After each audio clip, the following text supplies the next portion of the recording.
Euroregione.news.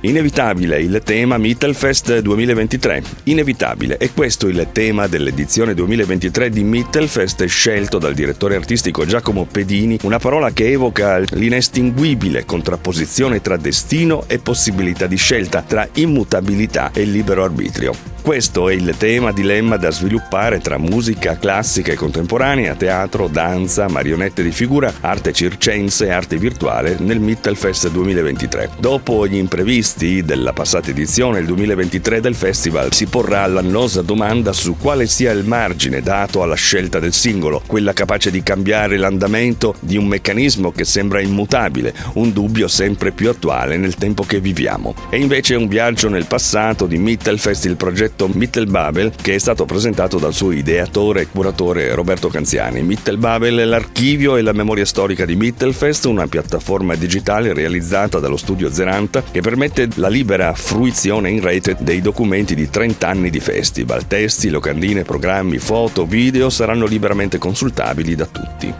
Il legame con il territorio resta uno dei principali pilastri del festival, dopo aver costruito nuove relazioni con i principali attori istituzionali, culturali e economici della regione. L'assessore regionale alla cultura Tiziana Gibelli, nel ringraziare tutto il team di Mittelfest e il sindaco di Cividale per il cambio di passo che il festival ha saputo intraprendere e consolidare in questi ultimi anni, ha ripreso il tema di quest'anno per dire che è proprio inevitabile quindi pensare all'appuntamento di Go 2025 perché è un traguardo troppo importante per tutta la regione. Un evento che dura 365 giorni, per Cividale un'opportunità da cogliere. Inevitabile, che cosa le evoca?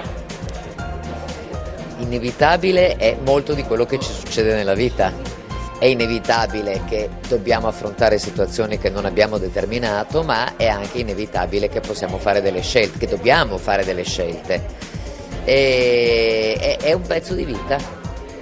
L'inevitabilità è un pezzo della nostra vita e quindi viene affrontato dal punto di vista dell'individuo, dal punto di vista della società che con l'inevitabilità convivono. Lei nel suo intervento ha parlato ovviamente di Go 2025. Mittelfest dischiude le porte a questo evento? Sì, assolutamente. Dischiudere le porte a questo evento è tra l'altro una delle nostre imprese culturali che già hanno capito che il nastro va allungato su tutto l'anno. Mittelfest in qualche modo ha già cominciato a fare, ma adesso con Mittelland allunga molto la striscia e è questo che dobbiamo fare. Per il sindaco di Cividale, Daniela Bernardi, Mittelfest è stato capace di lavorare in questi ultimi 2 anni in maniera eccellente e davvero collaborativa con la città e con le realtà locali, creando un grande valore aggiunto. Il nostro legame con il territorio è sempre più saldo e radicato, ma allo stesso tempo Mittelfest è capace di varcare i confini regionali, creando importanti connessioni internazionali. Ha sottolineato il presidente Roberto Corciulo. Basti pensare che Cividale, proprio grazie al Mittelfest, è la prima città italiana ad essere entrata nell'FSIRS di EFA, European Festivals Association, il network delle località europee che integrano strettamente il proprio sviluppo e la propria immagine alla cultura dei festival. In più si avvicina l'appuntamento con Go 2025. Dopo aver portato Mitteljanga a Gorizia la scorsa primavera, quest'anno la prima giornata del pre-festival, che porta sul palco il meglio della nuova gioventù artistica europea Under 30, verrà ospitata a Nova Gorica. Un altro impegno di Mittelfest è trasformare il festival in un evento che si estenda nei luoghi e nel tempo e che quindi duri lungo il corso dell'anno. Ne è esempio la tournée di Europeana, diretto e interpretato da Lino Guanciale, una coproduzione Wrong Child Production e Mittelfest 2021 e in collaborazione con il Festival di Lubiana. Lo spettacolo girerà l'Italia a partire dal Teatro Verdi di Gorizia, passando per il Rossetti di Trieste, per arrivare poi tra gli altri al Piccolo Teatro di Milano e al Teatro Comunale di Ferrara.